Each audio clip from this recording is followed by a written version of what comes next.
Lynn, give us perspective as to just how bad this winds up being for PG&E and what it means for their bankruptcy. Thanks for having me, Alex. That's a good question. I mean, the wildfires that are raging now are inextricably linked to the PG&E bankruptcy case, right? So PG&E has already been held liable for some massive wildfires that broke out in 2017 and 2018, including the Camp Fire, which was the deadliest fire in California history. From those fires, it's facing about $30 billion in estimated liabilities, and they're trying to come up with a restructuring plan to deal with that $30 billion and figure out how to cover it. Now, if this Kincaid fire does end up being PG&E's fault, that is a whole other fire that would take precedence over all of those others.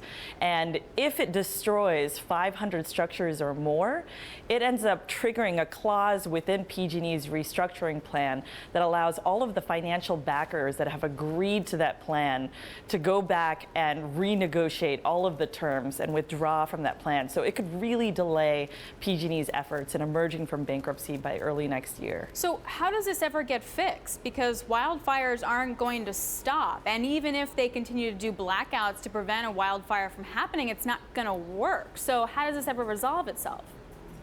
Right, and trust me, as somebody who has seen her power cut twice during these blackouts, that's the question that's on my mind too. And what PG&E CEO has said over and over and over again now is that it will take 10 years before the company can really fireproof its grid to the point where it can ratchet down these blackouts. Now, California Governor Gavin Newsom has said that 10 years is unacceptable, and he's not willing to wait for California to get to the point where the grid is fireproof for 10 years.